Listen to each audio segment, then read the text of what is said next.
بسم الله الرحمن الرحيم وبه نستعين والصلاة والسلام على رسوله الكريم محمد وعلى آله وصحبه أجمعين ومن تبعهم بإحسان إلى يوم الدين وبعد. شعبہ دعوت و تبلیغ جماعت المسلمین مسئلہ کی طرف سے یہ پہلا آن لائن علمی و تربیتی دورہ ہے جس کا یہ 9واں اور آخری درس ہے. حافظ ابن رجب رحمہ اللہ اپنی کتاب الفرق بین النصیحۃ والتعییر کے اندر ذکر فرماتے ہیں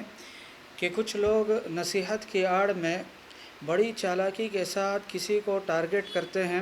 اور کسی کو ذلیل کرنا چاہتے ہیں اور اسے عار دلانا چاہتے ہیں اور اسے تکلیف پہنچانا چاہتے ہیں.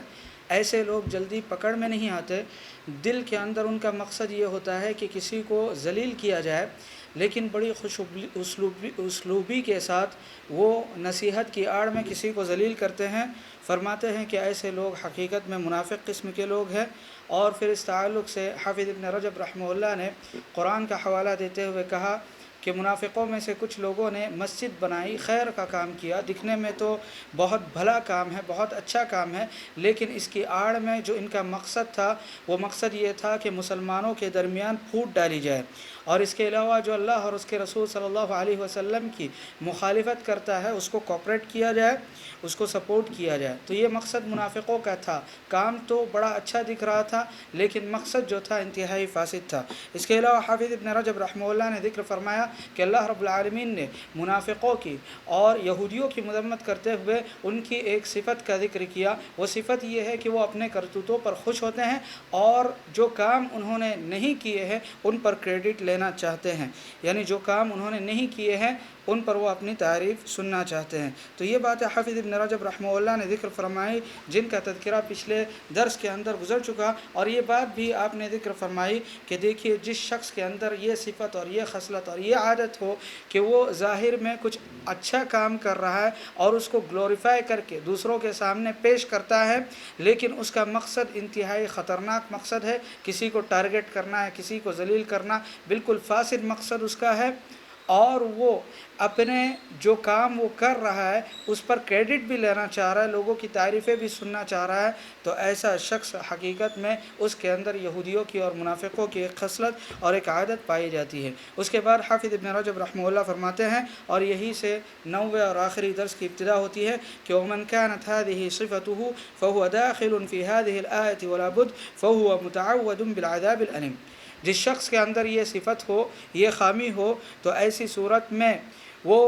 اس آیت کا مستحق ہے جس کے اندر یہودیوں اور منافقوں کے تعلق سے کہا گیا کہ وَلَهُمْ عَذَابٌ أَلِيمٌ، ان کے لیے دردناک عذاب ہے. اس کے بعد فرماتے ہیں کہ وَمِثَالُ ذَلِكَ أَن يُرِيدَ الْإِنسَانُ ذَمَّ رَجُلٍ وَتَنَقُّصَهُ وَإِظْهَارَ عَيْبِهِ لِيَنْفَرَ النَّاسُ عَنْهُ. مثال کے طور پر کوئی شخص یہ چاہتا ہے کہ کسی کو ذلیل کرے، کسی کی تنقیص کرے اور اس کے عیوب کو اور اس کی خامیوں کو وائرل کرنے کی کوشش کرے تاکہ لوگ اس سے متنفر ہو جائے اور لوگوں کا جو اعتماد ہے اور جو بھروسہ ہے، جو اعتبار ہے، وہ اس پر سے ختم ہو جائے. کیوں وہ ایسا کر رہا ہوتا ہے؟ اما محبتا لإيذائه او لعداوته او مخافة من مزاحمته على مال او رئاسة او غیر ذلك من الاسباب المذمومة. یا تو ایسا ہو سکتا ہے کہ اس شخص کے دل کو ٹھنڈک پہنچتی ہے جب اس کے اپنے دشمن کو تکلیف پہنچتی ہے، یا ہے کہ دشمنی کی بنیاد پر وہ ایسا کر رہا ہوتا ہے، یا ہے کہ وہ ڈرتا ہو کہ فلاں شخص مال میں اور فلاں شخص عہدے میں، مرتبے میں، عزت اور جاہ وغیرہ میں اس سے آگے ہے. اس بنیاد پر وہ چاہتا ہے کہ اس کے عیوب کو لوگوں کے اندر ظاہر کیا جائے تاکہ وہ لوگوں کے سامنے ذلیل ہو جائے. اس کے علاوہ اور بھی کچھ وجوہات ہو سکتی ہیں. کہتے ہیں کہ فلا توصلوا الى ذلك الا باظهار الطعن فيه بسبب دینی، لیکن اس مقصد کو وہ حاصل نہیں کر سکتا. صرف ایک ہی طریقہ ہے اس مقصد کو حاصل کرنے کا، کسی کو ذلیل کرنے کا اور کسی کو ٹارگٹ کرنے کا. وہ طریقہ کیا ہے؟ وہ طریقہ یہ ہے کہ اس کے دین پر اور اس کے عقیدے پر حملہ کیا جائے، اس کے منہج کے سلسلے میں تشکیک پیدا کی جائے. فلاں شخص تو اخوانی ہو گیا، فلاں شخص سروری ہے، فلاں مدخلی ہے، فلاں جامی ہے. میرے بھائیوں، یہ بات پچھلے دروس کے اندر بھی گزر چکی کہ الانشغال بالردود لیس من منہج السلف. اہل علم یہ بات ہمیشہ سے کہتے آ رہے ہیں کہ ردود میں اپنے آپ کو مشغول کر دینا اور اس کو اپنا مشغلہ بنانا، اپنا پیشہ بنانا سلف صالحین کا طریقہ کار اور سلف صالحین کا منہج ہرگز بھی نہیں ہے۔ ایسے لوگ ہمارے اپنی سوسائٹی اور سماج کے اندر پائے جاتے ہیں۔ یہ لوگ علماء کے اندر تشکیک پیدا کرتے ہیں کہ فلاں عالم کا منہج خراب ہے، فلاں عالم کا عقیدہ خراب ہے، فلاں کا ایسا ہے، فلاں کا ویسا ہے، فلاں تو ایسا کرتا ہے، فلاں تو ویسا کرتا ہے۔ میرے بھائیوں، ان علماء کی جن کی قدر ہونی چاہیے، جن کی عزت ہونی چاہیے، ان علماء کے خلاف یہ لوگ دوسرے علماء کی باتوں کو لا کر زبردستی فٹ کرتے ہیں اور ان کو بدنام کرنے کی کوشش کرتے ہیں۔ کیوں؟ اس لیے کہ دل کے اندر حسد ہے، دل کے اندر جلن ہے۔ وہ چاہتے ہیں کہ ہمارے فلاں عالم ہے انہی کی تعظیم ہو، اور اس کے علاوہ دیگر جو علماء ہیں، دیگر جو اہل علم ہے، خاص طور پر وہ لوگ جو ان کی مخالفت کرتے ہیں یا بہت سارے مسائل میں ان کی تائید نہیں کرتے، لہذا ایسے علماء کو ساقط کیا جائے اور ان پر تہمت بازی کی جائے۔ اور یہ چیزیں ہمارے معاشرے اور سوسائٹی کے اندر موجود ہے۔ ہمارے بعض مشائخ یہاں تک کہتے ہیں کہ اگر پوری خدمت پیش کی جائے افراد کے لیے، جماعت کے افراد کے لیے پوری خدمت پیش کی جائے، قبر میں چلے جائے، مر جائے، تو قبر کے پاس آ کر بھی یہ کہے گی کہ فیہ ما فیہ، انہوں نے ان کی خدمات تو بہت زیادہ ہے، ان کے جہود تو بہت زیادہ ہے، لیکن ان کا منہج گڑبڑ ہے۔ شیخ البانی رحمہ اللہ کے تعلق سے بعض لوگ ایسے بھی پائے گئے کہ جن سے پوچھا گیا کہ کیوں تم تہمت لگاتے ہو شیخ البانی رحمہ اللہ پر کہ وہ مرجی ہو گئے، کیا مطلب ہے ارجاء کا؟ تو انہوں نے کہا کہ ارجاء کا مطلب ہم کو نہیں معلوم، بس اتنا معلوم ہے کہ شیخ البانی مرجی ہے۔ یہ میرے بھائیو عجیب و غریب چیز ہے، اور ہمارے اندر یہ فتنہ موجود ہے جس کا تدارک انتہائی ضروری ہے۔ اور جو لوگ اس قسم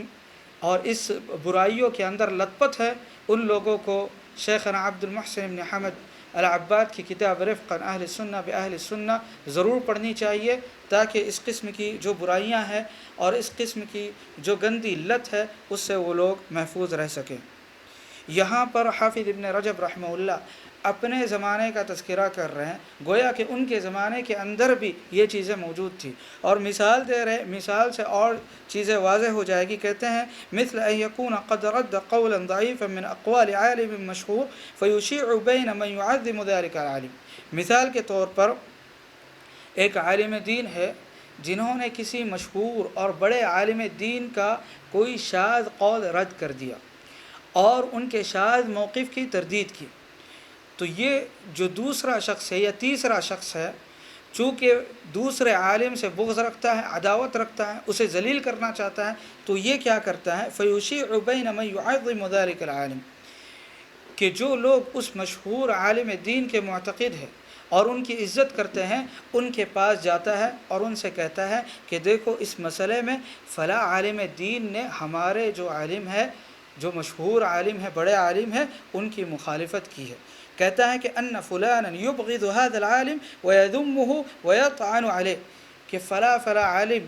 جنہوں نے ہمارے عالم پر رد کیا ہے، ان کے موقف کی تائید نہیں کی بلکہ تردید کی ہے، وہ ہمارے عالم سے بغض رکھتے ہیں، ہمارے عالم کی مذمت کرنا چاہتے ہیں اور ان کو طعن و تشنیع کا نشانہ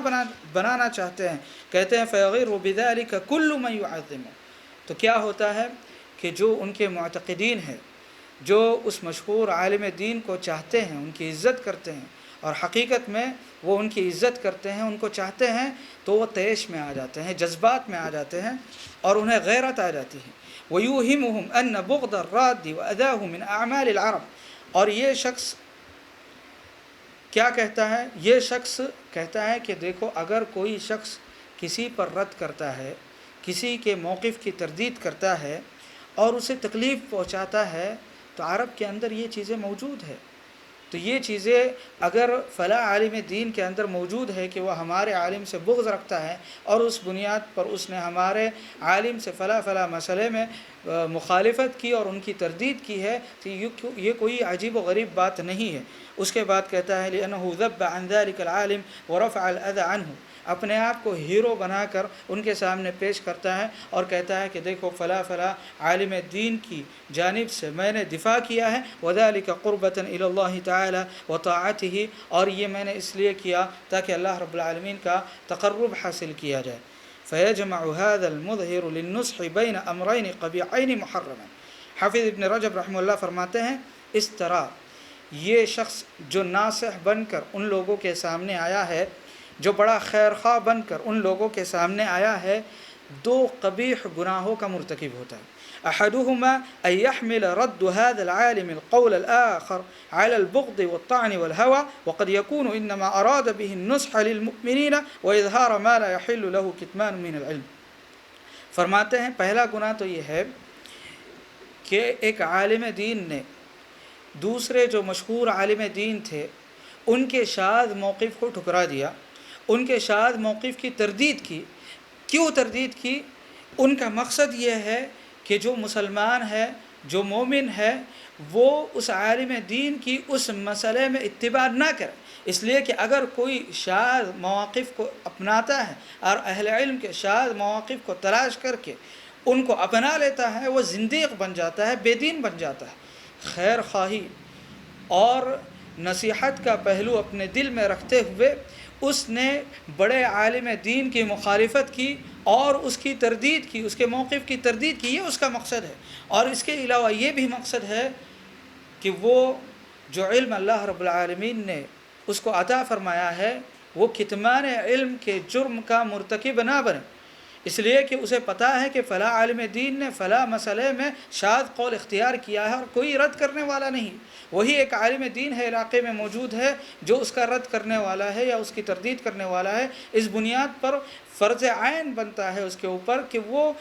بتلائے لوگوں کو کہ یہ غلطی ہے، اگرچہ یہ سنت سمجھ کر کی جا رہی ہو یا کہ نیک کام سمجھ کر کیا جا رہا ہو، لیکن یہ پوری دنیا سے ہٹ کر ایک الگ موقف اختیار کیا گیا ہے. اجماع کے خلاف یہ موقف ہے، سنت کے خلاف یہ موقف ہے، قرآن کے خلاف یہ موقف ہے. یہ اس بات کی وضاحت کر رہا ہے اور حقیقت میں یہ لوگوں کے ساتھ خیر خواہی چاہ رہا ہے. لیکن تیسرا شخص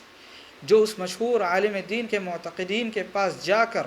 انہیں بھڑکاتا ہے اس عالم دین کے خلاف، وہ کیا کہتا ہے؟ وہ کہتا ہے کہ یہ جو رد کر رہا ہے کس وجہ سے رد کر رہا ہے پتہ ہے؟ یہ اس سے بغض رکھتا ہے، طعن و تشنیع کرنا چاہتا ہے، ہوا پرستی کی بنیاد پر اس پر رد کر رہا ہے. تو یہ جو ہے گنہگار شخص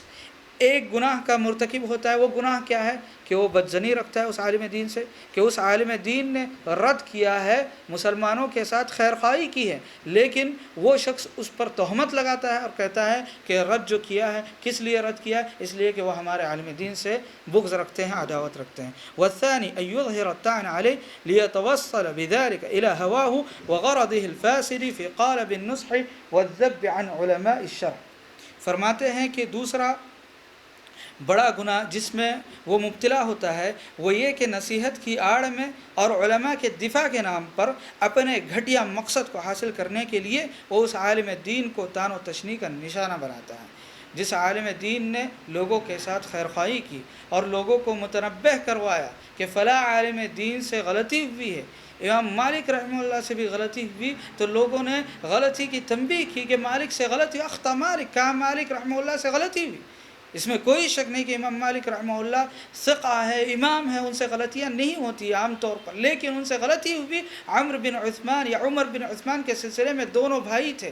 صرف واو کا فرق تھا. کس سے روایت کی؟ عمرو بن عثمان سے یا عمر بن عثمان سے. مالک سے غلطی، کہا مالک سے غلطی ہوئی. اہل علم نے ان کی غلطیوں کو واضح فرمایا. تو میرے بھائیوں، یہ طریقہ اہل علم کا رہا ہے. اور غلطیوں کی وضاحت میں کیا اصول ہے، کیا ضوابط ہے، اس کتاب کے مقدمے کے اندر ذکر کیے گئے. کہتے ہیں کہ فلاں شخص جو یہ حرکت کرتا ہے، علماء کو آپس میں لڑانے کی کوشش کرتا ہے، یا یہ کہ کسی مشہور عالم دین کے جو معتقدین ہیں ان کو کسی دوسرے عالم کے خلاف بھڑکانے کی کوشش کرتا ہے. وبمثل هذه المكيدة كان ظلم بني مروان وأتباعهم يستميلون الناس إليهم وينفرون قلوبهم عن علي بن أبي طالب والحسن والحسين وذريتهم رضي الله عنهم أجمعين. کہتے ہیں کہ اسی قسم کی چال اور اسی قسم کا مکر و فریب بنو مروان کا اور ان کے جو اتباع تھے، ان کی جو اتباع کرنے والے تھے، ان کا بھی تھا. وہ کیا کرتے تھے؟ وہ لوگوں کو اپنی طرف مائل کرتے تھے اور حضرت علی بن ابی طالب رضی اللہ عنہ، حضرت حسن رضی اللہ عنہ، حضرت حسین رضی اللہ عنہ اور حضرت علی بن ابی طالب رضی اللہ عنہ کی آل اولاد سے لوگوں کو متنفر کرتے تھے۔ کہتے ہیں وَأَنَّهُ لَمَّا قُتِلَ عُثْمَانُ رضی اللہ عنہ لَمْ تَرَ الْأُمَّةُ أَحَقَّ مِنْ عَلِيٍّ رضی اللہ عنہ فَبَايَعُوهُ۔ یہ اس لیے کہ جب عثمان رضی اللہ عنہ کو شہید کیا گیا تو امت نے دیکھا کہ سب سے زیادہ خلافت کے حقدار تو حضرت علی بن ابی طالب رضی اللہ عنہ، تو لوگوں نے حضرت علی بن ابی طالب رضی اللہ عنہ کے ہاتھ پر بیعت کی۔ فتوصل من توصل الى التنفير عنه بأن أظهر تعظيم قتل عثمان وقبحه وهو في نفس الأمر كذلك. ضم إلى ذلك أن المؤلب على قتله والسعي فيه علي رضي الله عنه وهذا كان كذبا وبهتا۔ فرماتے ہیں کہ بنو مروان میں سے چند لوگوں نے علی رضی اللہ عنہ سے نفرت و بیزاری پیدا کرنے کے لیے شہادت عثمان رضی اللہ عنہ کے معاملے کو آڑ بنایا اور حضرت علی رضی اللہ عنہ کو ان کے قتل میں ملوث قرار دینا شروع کیا۔ وَهَذَا كَانَ كَذِبًا وَبَهْتًا، اور یہ انتہائی جھوٹ بات تھی اور حضرت علی رضی اللہ عنہ پر بہتان تراشی تھی، الزام تھا۔ وَكَانَ عَلِيٌّ رضی اللہ عنہ يحلف ويغلظ الحلف على نفي ذلك وهو الصادق البار في يمينه رضی اللہ عنہ۔ کہتے ہیں کہ حضرت علی رضی اللہ عنہ قسم کھایا کرتے تھے کہ میں اس جرم سے بری ہوں، میں نے حضرت عثمان رضی اللہ عنہ کا قتل نہیں کیا اور نہ ہی میں قتل کی سازش میں ملوث ہوں۔ فرماتے ہیں کہ وہ صادق البار فی یمینہ رضی اللہ عنہ، اور حضرت علی رضی اللہ عنہ اپنی قسم میں بالکل سچے تھے۔ حقیقت یہ ہے میرے بھائیوں کہ حضرت علی رضی اللہ عنہ پر بنو مروان میں سے چند لوگوں نے یہ الزام لگایا کہ وہ حضرت عثمان رضی اللہ عنہ کے قتل میں شریک ہے، لیکن صحابہ میں سے کسی نے بھی، نہ تو معاویہ رضی اللہ عنہ نے، نہ حضرت عائشہ رضی اللہ عنہ، نہ عمرو بن عاص رضی اللہ عنہ نے،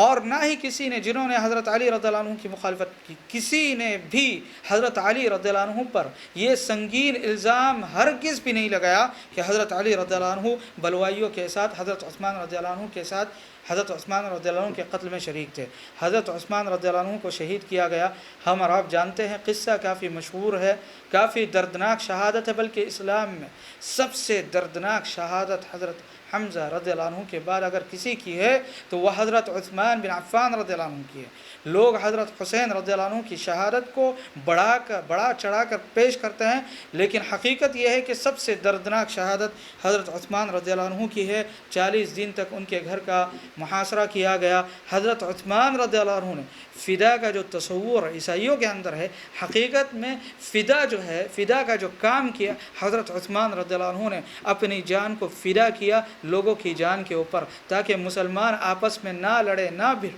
صحابہ موجود تھے مدینہ کے اندر،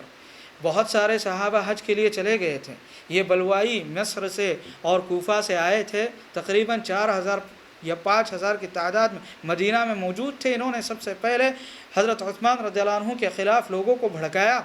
اور اس کا جو ماسٹر مائنڈ تھا وہ عبداللہ بن سبا الحمیری تھا۔ یہ قصہ بہت مشہور ہے، معروف ہے، اور ہم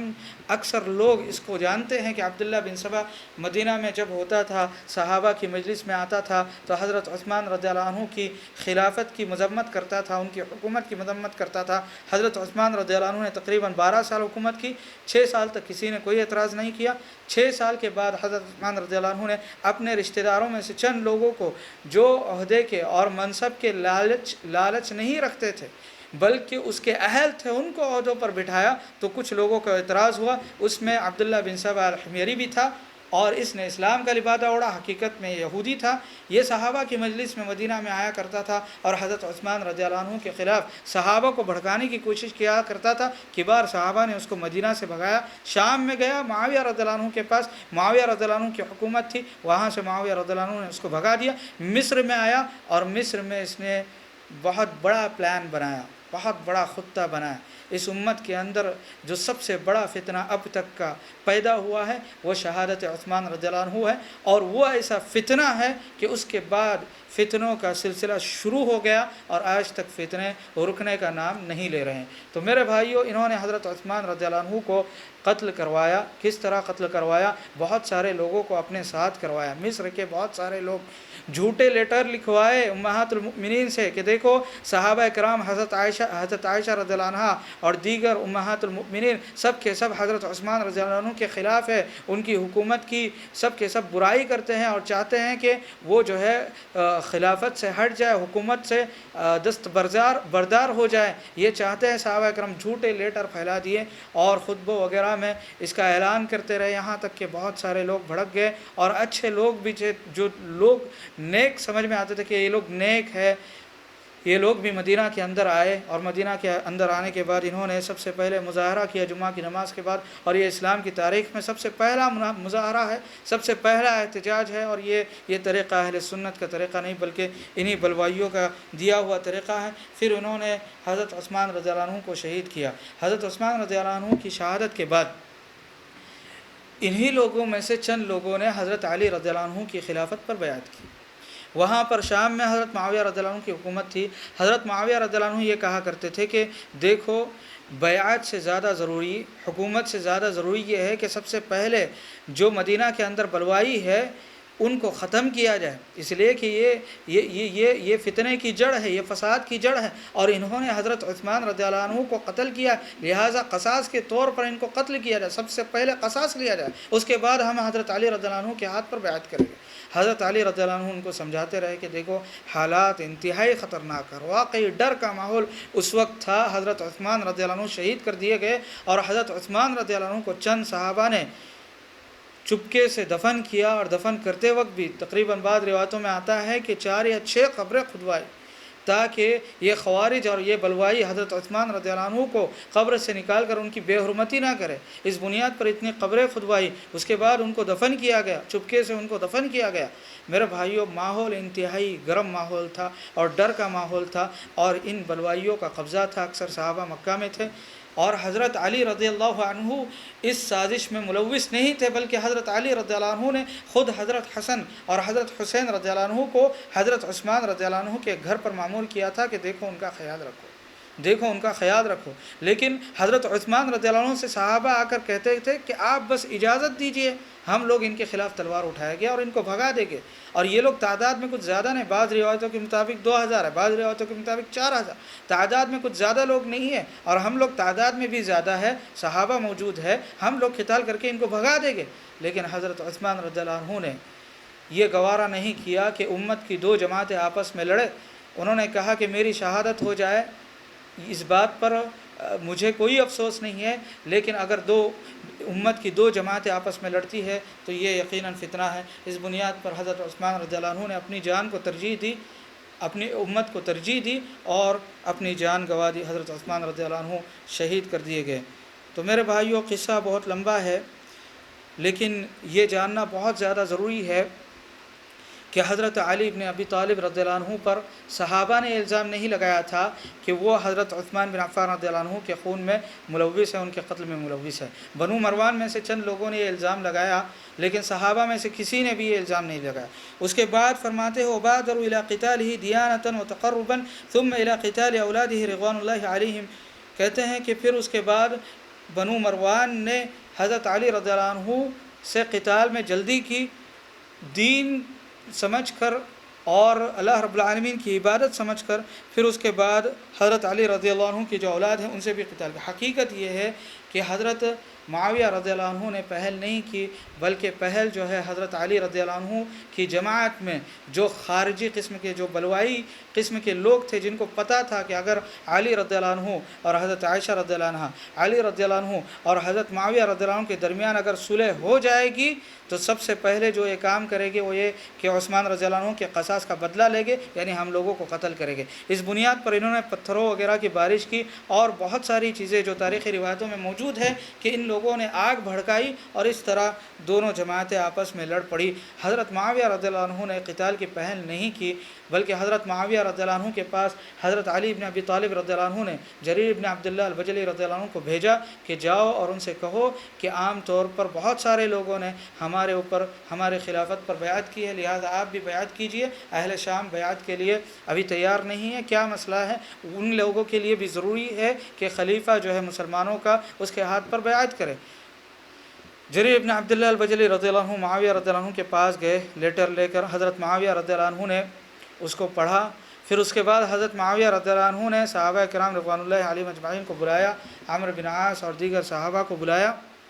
جو اس وقت موجود تھے، اور پھر اہل شام کو بھی بلایا اور ان سے مشورہ کیا کہ کیا کیا جائے۔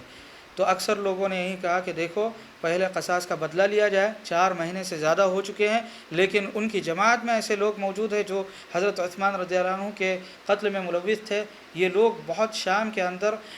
بہت زیادہ لوگوں نے نفرت پھیلا رکھی تھی حضرت علی رضی اللہ عنہ کے خلاف اور ان کی جماعت کے خلاف، تو ان لوگوں نے کہا کہ نہیں، جب تک قصاص نہیں لیا جائے گا تب تک ہم بیعت نہیں کریں گے۔ تو حضرت معاویہ رضی اللہ عنہ نے اپنا فیصلہ سنایا، پھر اس کے بعد حضرت علی رضی اللہ عنہ نے ان کے خلاف جنگ کی، اور اس سلسلے میں اہل سنت والجماعت کا یہ عقیدہ ہے کہ حق سے زیادہ جو قریب تھے وہ حضرت علی بن ابی طالب رضی اللہ عنہ تھے۔ اس کی دلیل یہ ہے کہ حضرت عمار بن یاسر رضی اللہ عنہ کے سلسلے میں اللہ کے نبی علیہ الصلوۃ والسلام نے فرمایا تھا کہ تقتلہ الفئۃ الباغیہ۔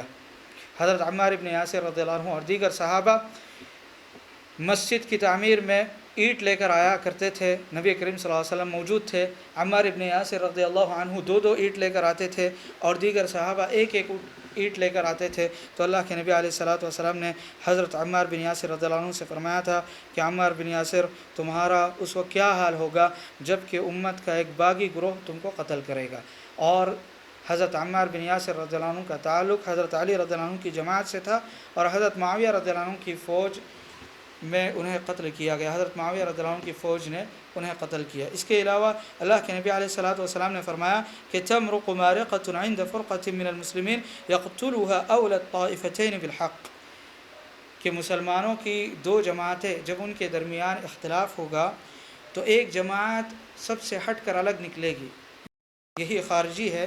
فرمایا خارجیوں کے سلسلے میں یقتلها اولى الطائفتین بالحق، کہ حق سے زیادہ قریب 2 جماعتوں میں سے جو جماعت ہوگی وہی ان سے قتال کرے گی۔ اور خارجیوں سے قتال کس نے کیا؟ خارجیوں سے قتال علی بن ابی طالب رضی اللہ عنہ نے کیا، نہروان کے موقع پر انہوں نے قتال کیا خارجیوں سے۔ تو اس بنیاد پر اہل علم یہی کہتے ہیں کہ حق سے زیادہ قریب جو تھے وہ حضرت علی بن ابی طالب رضی اللہ عنہ تھے، لیکن اس میں کوئی شک نہیں کہ حضرت معاویہ رضی اللہ عنہ اور ان کی جماعت نے اجتہاد کیا اور ان کو ایک اجر ملے گا، اور حضرت علی رضی اللہ عنہ نے بھی اجتہاد کیا اور وہ حق پر تھے اور ان کو دوہرا اجر ملے گا۔ یہ اہل سنت والجماعت کا عقیدہ ہے، اور اس سلسلے میں اہل سنت والجماعت کا یہ بھی عقیدہ ہے کہ جو بھی صحابہ کرام رضوان اللہ علیہم اجمعین کے درمیان اختلافات ہوئے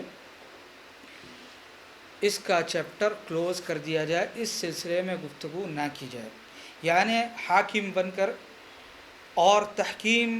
کا ارادہ رکھتے ہوئے اور کسی کی تنقیص کرتے ہوئے اس چیز کو ذکر کرنا اور اس چیز کو امت میں پھیلانا یہ بالکل بھی درست نہیں ہے، بلکہ اہل سنت کا موقف یہ ہے، اور اس پر بعد میں اجماع بھی ہو چکا کہ الکف عما شجر بین الصحابہ، صحابہ کے درمیان جو بھی اختلافات ہوئے اس سے اپنے آپ کو بری کیا جائے، اپنے آپ کو اس سے ہٹا لیا جائے۔ اس لیے کہ عمر بن عبدالعزیز رحمہ اللہ کے پاس ایک شخص آیا اور اس نے کہا کہ ما تقول فی اہل صفین، صفین کی جو لڑائی ہے جو حضرت معاویہ اور علی رضی اللہ عنہ کے درمیان ہوئی اس بارے میں آپ کیا کہتے ہو؟ تو فرمایا کہ تلک دماء طہر اللہ یدی منہا فلا احب ان اخضب لسانی بها، فرمایا کہ یہ وہ خون ہے کہ اللہ رب العالمین نے ہمارے ہاتھ کو ان سے محفوظ فرمایا، اس لیے کہ عمر بن عبدالعزیز رحمہ اللہ لڑائی میں شریک نہیں تھے، بلکہ اس زمانے میں بھی وہ پیدا شاید نہیں ہوئے تھے، یا پیدا ہوئے تھے تو بہت چھوٹے تھے۔ تو عمر بن عبدالعزیز رحمہ اللہ لڑائی میں شریک نہیں تھے، کہا کہ یہ وہ خون ہے کہ اللہ رب العالمین نے ہمارے ہاتھ کو اس سے محفوظ فرمایا ہے، ہم اللہ رب العالمین سے دعا کرتے ہیں کہ ہماری زبان کو بھی اس سے محفوظ رکھے۔ اس کے علاوہ ابو زرع رازی رحمہ اللہ کے پاس ایک شخص آیا اور اس نے کہا کہ انی ابغض معاویہ، میں معاویہ رضی اللہ عنہ سے بغض رکھتا ہوں۔ تو ابو زرع رازی رحمہ اللہ نے فرمایا کہ کیوں ایسا تم کہہ رہے ہو؟ تو اس نے کہا کہ لأنہ قاتل علی بغیر حق، اس لیے کہ انہوں نے حضرت علی رضی اللہ عنہ سے بغیر کسی حق کے جنگ کی، حالانکہ یہ بات صحیح نہیں ہے۔ فقال له ابو زرع، تو ابو زرع رازی نے اس سے کہا کہ رب معاویہ رب رحیم، کہ معاویہ رضی اللہ عنہ کا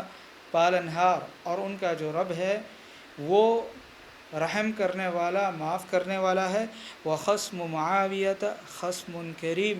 اور معاویہ رضی اللہ عنہ کے جو مخالف تھے وہ بہت اچھے اور بھلے آدمی تھے، یعنی حضرت علی بن ابی طالب رضی اللہ عنہ۔ فما دخولک بینہما، تم اپنے آپ کو ان دونوں کے درمیان کیوں ڈال رہے ہو اور کیوں اپنے آپ کو حکم اور فیصل بنا رہے ہو دونوں کے درمیان؟ تو میرے بھائیوں، اہل سنت والجماعت کا یہ عقیدہ ہے کہ اس سلسلے میں اہل سنت والجماعت کا یہ عقیدہ ہے کہ الکف عما شجر بین الصحابہ، اس چیپٹر کو کلوز کیا جائے اور اس تعلق سے زیادہ گفتگو نہ کی جائے۔ البتہ معلومات کے طور پر کچھ باتیں شیئر کی جا سکتی ہے، لیکن صحابہ کرام رضوان اللہ علیہم اجمعین کی تنقیص کرنا اور ان کو برا بھلا کہنا، چاہے اس فریق کو چاہے اس فریق کو، یہ اہل سنت والجماعت کا طریقہ اور منہج نہیں ہے۔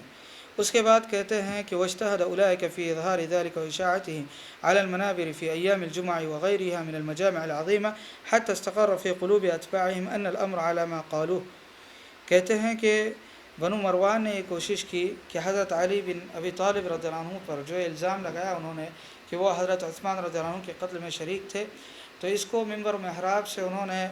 نشر کرنا شروع کیا جمعہ میں، اور اس کے علاوہ جمعہ کے علاوہ دیگر مجامع میں جہاں پر لوگ جمع ہوتے تھے، اکٹھا ہوتے تھے، یہاں تک کہ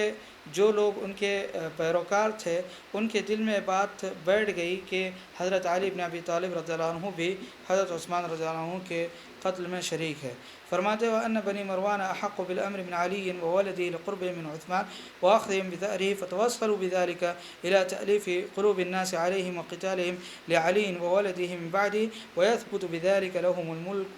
وَاسْتَوْثَقَ لَهُمُ الْأَمْرُ۔ فرماتے ہیں یہاں تک کہ لوگوں کے دلوں میں یہ بات وہ لوگ ثابت کرنے میں کامیاب ہو گئے کہ ہم ہی علی رضی اللہ عنہ اور ان کے اہل و عیال سے زیادہ عثمان رضی اللہ عنہ کے خیرخواہ ہیں، اور ہم قصاص کا زیادہ حقدار رکھتے ہیں اپنے غلط مقصد کے حصول کے لیے۔ اس طرح انہوں نے لوگوں کو اپنے سے متاثر کیا اور پھر انہیں حضرت علی رضی اللہ عنہ اور ان کی اولاد سے قتال پر ابھارا۔ اس طرح ان کی حکومت بھی بنی رہی اور بڑی مضبوطی کے ساتھ وہ اپنے اس موقع پر ڈٹے رہے۔ اس کے بعد فرماتے ہیں وَكَانَ بَعْضُهُمْ يَقُولُ فِي الْخَلْوَةِ لِمَنْ يَتَقُ إِلَيْهِ كَلَامًا ما معناه لم يكن أحد من الصحابة أكفى عن عثمان من علي فيقال له لما يسبونه إذن فيقول إن الملك لا يقوم إلا بذلك۔ فرماتے ہیں کہ ان میں سے بعض لوگوں سے اکیلے میں یہ پوچھا گیا، اور اس کا مطلب یہ ہے، اس کا مفہوم یہ ہے کہ لم يكن أحد من الصحابة أكفى عن عثمان من علي، ان میں سے بعض لوگوں نے یہ اعتراف کیا کہ صحابہ میں ان میں سے بعض لوگوں نے یہ اعتراف کیا کہ ہم میں سے کوئی بھی علی رضی اللہ عنہ سے بڑھ کر عثمان رضی اللہ عنہ کے قصاص کے لیے مناسب نہیں تھا۔ یعنی یہ جو بات کہہ رہے تھے کہ ہم ہی قصاص کے زیادہ حقدار ہے،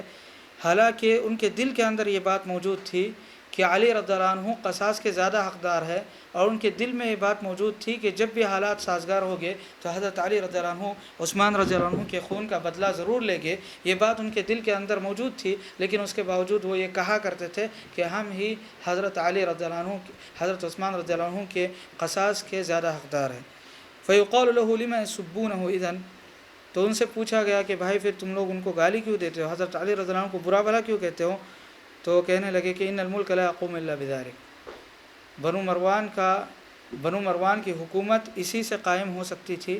کہتے ہیں ومراده انه لولا تنفير قلوب الناس عن علي وولده ونسبتهم الى ظلم عثمان لما مالت قلوب الناس اليهم لما علموه من صفاتهم الجليله وخصائصهم الجليله فكانوا يسرعون الى متابعتهم ومبايعتهم فيزول بذلك ملك اميه وينصرف الناس عن طاعتهم۔ کہتے ہیں کہ ان کا مقصد یہ تھا کہ لوگوں کو حضرت علی رضی اللہ عنہ سے اور ان کی اولاد سے متنفر کیا جائے، اور اسی طرح وہ لوگوں کے دلوں کو جیت سکتے تھے، اس لیے کہ وہ جانتے تھے کہ حضرت علی رضی اللہ عنہ کے اخلاق اور کیریکٹر انتہائی اعلیٰ ہے، اور لوگ ان کی ہاتھ پر بیعت کریں گے، اور اس طرح بنو امیہ کی جو خلافت ہے وہ گر جائے گی، یا ان کی جو حکومت ہے شام میں وہ گر جائے گی۔ اس بنیاد پر انہوں نے حضرت علی رضی اللہ عنہ سے لوگوں کو متنفر کرنا شروع کر دیا۔ میرے بھائیو، یہ جو باتیں حافظ ابن رجب رحمہ اللہ ذکر کر رہے ہیں یہ بعد کی باتیں ہیں۔ صحابہ کرام رضوان اللہ علیہم اجمعین میں سے کسی نے بھی ایسا نہیں کیا، اور نہ ہی حضرت معاویہ رضی اللہ عنہ نے اس قسم کی باتیں حضرت علی رضی اللہ عنہ کے خلاف پھیلائی، بلکہ وہ ایک دوسرے کے تعلق سے حسن ظن رکھتے تھے۔ حضرت عائشہ رضی اللہ عنہ مکہ سے چلی گئی بصرہ کی طرف، اور وہاں پر جنگ جمل واقع ہوئی۔ مقصد حضرت عائشہ رضی اللہ عنہ کا یہ تھا کہ حضرت علی رضی اللہ عنہ اور ان کی جماعت سے مشورہ کرے کہ کس طرح حضرت عثمان رضی اللہ عنہ کے خون کا بدلہ لیا جائے۔ یہ مقصد تھا، مقصد لڑائی نہیں تھی۔ اور حضرت معاویہ رضی اللہ عنہ اور حضرت علی رضی اللہ عنہ کے بیچ جو بھی ہوا، مقصد لڑائی نہیں تھی، بلکہ مقصد مشورہ کرنا اور اصلاح کرنا تھا۔ لیکن بیچ کے جو لوگ تھے جو حضرت علی رضی اللہ عنہ کی جماعت میں چھپے ہوئے تھے، جو حضرت عثمان رضی اللہ عنہ کے قاتل تھے، انہوں نے موقع کو غنیمت جانتے ہوئے دونوں کے درمیان لڑائی چھیڑ دی۔ اس بنیاد پر دونوں جماعتیں آپس میں لڑ پڑی۔ تو میرے بھائیو، اہل سنت والجماعت کا یہ عقیدہ ہے اور یہ منہج ہے کہ اس چیپٹر کو کلوز کیا جائے اور صحابہ کرام رضوان اللہ علیہم اجمعین کو برا بھلا نہ کہا جائے۔ اس کے بعد فرماتے ہیں کہ فصل العلاج، علاج کا بیان، یعنی اگر کوئی شخص کسی کے مکر و فریب میں پھنس جاتا ہے،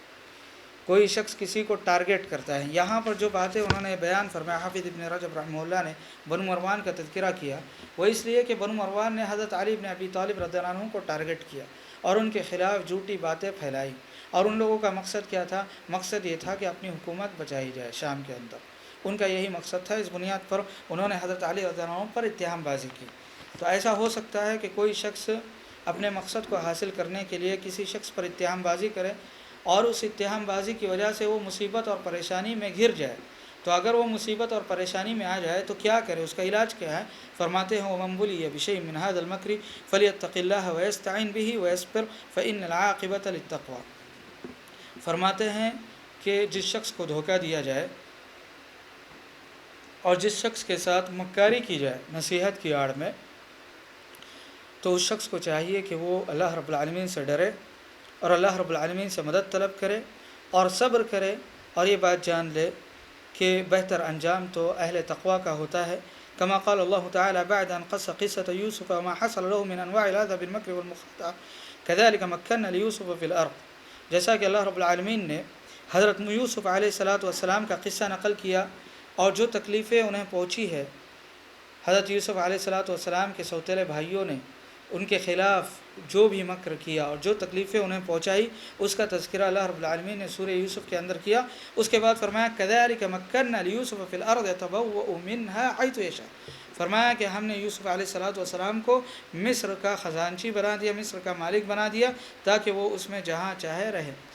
یوسف علیہ السلام کو ان کے سوتیلے بھائیوں نے کنویں کے اندر ڈال دیا، اور یعقوب علیہ السلام کے پاس آئے روتے ہوئے، کہا کہ دیکھو بھیڑیے نے کھا لیا ان کو۔ پھر یوسف علیہ السلام کو ایک شخص نے نکالا، کنویں سے نکالا، اور پھر جب دیکھا کہ یہ چھوٹا سا بچہ ہے تو اس کو بیچ دیا۔ پھر یوسف علیہ السلام آزمائشوں کے دور سے گزرے، یہ تکلیفیں آئیں، پریشانیاں آئیں، ان کے ساتھ مکر کیا گیا، لیکن بعد میں انجام کس کا بہتر نکلا؟ حضرت یوسف علیہ السلام کا۔ کہتے ہیں اللہ رب العالمین وقال اللہ تعالی حکایۃ عنہ انه قال لاخوته انا یوسف هذا اخی قد من اللہ علینا انه من يتقي ويصبر فان اللہ لا يضيع اجر المحسنین۔ فرماتے ہیں کہ اللہ رب العالمین نے یوسف علیہ السلام کے تعلق سے اور ان کے بھائیوں کے تعلق سے فرمایا کہ یوسف علیہ السلام نے اپنے بھائیوں سے فرمایا انا یوسف هذا اخی، میں یوسف اور یہ میرا سگا بھائی بنیامین ہے، قد من اللہ علینا، اللہ رب العالمین نے ہمارے اوپر احسان کیا ہے، انہ من یتقی ویصبر فإن اللہ لا یضیع اجر المحسنین، جو شخص تقوی اختیار کرتا ہے اور صبر کرتا ہے تو اللہ رب العالمین احسان کرنے والوں کے اجر کو ضائع نہیں کرتا۔ اس کے بعد فرماتے ہیں وقال تعالی فی قصۃ موسیٰ علیہ السلام وما حصل له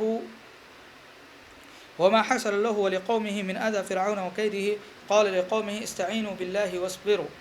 فرماتے ہیں کہ اللہ رب العالمین نے موسیٰ علیہ السلام کے قصے میں یہ بات ذکر فرمائی جب کہ موسیٰ علیہ السلام اور ان کی قوم کو فرعون کی جانب سے کافی اذیتیں ملی، کافی پریشانیاں آئی، اور فرعون نے ان کے خلاف بہت ساری سازشیں کی،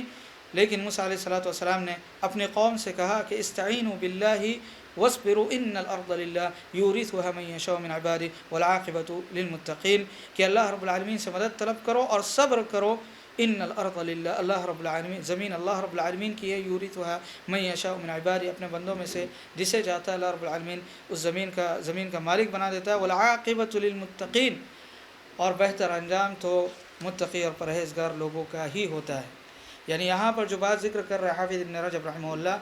کہ جس کے خلاف بھی مکر و فریب کیا جائے نصیحت کی آڑ میں، تو اسے چاہیے کہ وہ صبر کرے، تقوی اختیار کرے، اللہ رب العالمین سے مدد طلب کرے، انشاءاللہ اللہ کی مدد ضرور آئے گی۔ فرماتے وقد اخبر اللہ تعالی ان المکر یعود وبالہ علی صاحبہ، قال تعالی ولا یحق المکر السیء الا بہ۔ اب یہاں پر جو شخص مکاری کر رہا ہے، نصیحت کی آڑ میں کسی کو ذلیل کرنا چاہتا ہے، اس کو نصیحت کرتے ہوئے کہتے ہیں دیکھو اللہ رب العالمین نے یہ بات بتلا دی ہے کہ جو شخص مکر و فریب کرتا ہے، مکر و فریب کا وبال اور اس کی مصیبت بسا اوقات اسی کے اوپر آتی ہے۔ اللہ رب العالمین نے قرآن کریم کے اندر ارشاد فرمایا کہ ولا یحیق المکر السیء الا باہلہ، اور بری چالوں کا وبال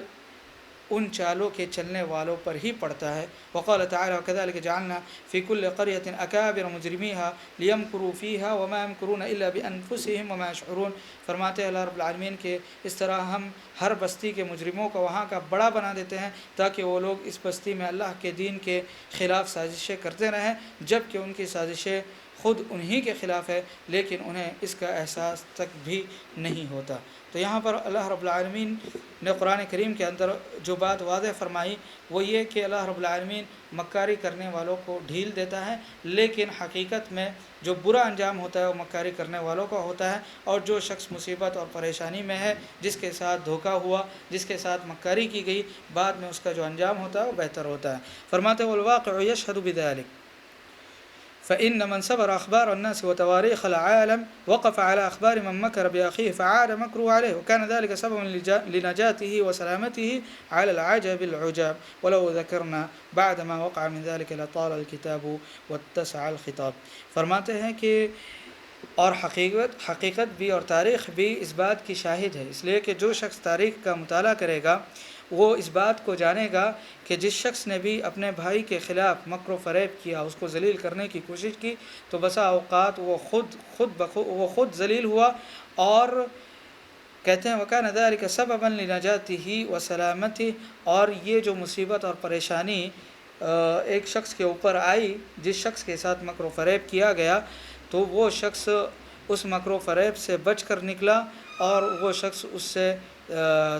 صحیح اور سالم نکلا۔ اور عجیب و غریب قصے تاریخ کے اندر اس سلسلے میں موجود ہے۔ فرماتے ہیں کہ اگر ہم ان کو ذکر کریں تو کتاب جو ہے کافی وسیع ہو جائے گی، کافی لمبی ہو جائے گی۔ تو یہ چیزیں حافظ ابن رجب رحمہ اللہ نے ذکر فرمائے ہیں۔ اس قسم کے واقعات میں سے حضرت یوسف علیہ الصلوۃ والسلام کا قصہ گزر چکا، حضرت موسیٰ علیہ الصلوۃ والسلام کا قصہ گزر چکا۔ قرآن کے اندر بھی کئی ایسے قصص موجود ہے کہ جو اس بات کی گواہی دیتے ہیں کہ جو انجام بہتر ہوتا ہے وہ متقی اور پرہیزگار لوگوں کا ہوتا ہے۔ اس کے بعد فرماتے ہیں کہ واللہ الموفق للصواب وعلیہ قصد السبیل وهو حسبنا ونعم الوکیل، وصلی اللہ علی محمد وعلی آلہ وصحبہ وسلم تسلیما۔ تو اس طرح اس کتاب کی شرح مکمل ہوئی۔ کوشش کیجئے کہ کتاب کے اندر جو اصول ضوابط بیان کیے گئے ہیں اور جو منہج ذکر کیا گیا اہل سنت والجماعت کا ردود وغیرہ کے سلسلے میں اور نصیحت کے سلسلے میں، ان کو اپنانے کی کوشش کرے اور صبر کرے، تقوی اختیار کرے، اور اللہ رب العالمین سے مدد طلب کرے۔ جو بھی مصیبت اور پریشانی آتی ہے اللہ رب العالمین ضرور ان مصیبتوں سے اور